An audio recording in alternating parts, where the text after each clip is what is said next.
తమ్ముళ్ళు మీకు మద్యం ఇస్తానని చెప్తావు సిగ్గు లేకుండా. మేము ఆ రోజే చెప్పాం, మద్యం వల్ల కుటుంబాలు నాశనం అవుతున్నాయి. సామాన్య మానవుడు చిన్న వాడి డబ్బులకు వేస్ట్ చేసుకోకుండా ఆ కుటుంబాల్లో బాగుండడానికి సామాన్య మానవుడికి అందుబాటులో లేకుండా మద్దు ధర పెంచుతామని చెప్పాము మేము ఆ రోజు.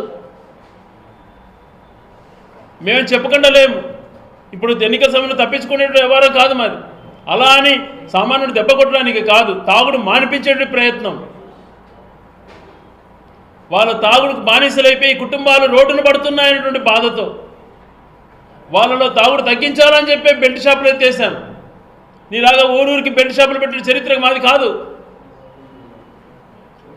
మంచిగా చూడడం నేర్చుకో. 2014 ముఖ్యమంత్రి అయ్యే ముందు నువ్వేం చెప్పావో, 2019 మేమేం చెప్పామో ఇద్దరం ఓపెన్ ఛాలెంజ్. బహిరంగ సభలలో మా బహిరంగ సభలో మేము మాట్లాడదాం, నీ బహిరంగ సభలో నువ్వు మాట్లాడు. ఏది వాస్తవమో ప్రజలు చూడని.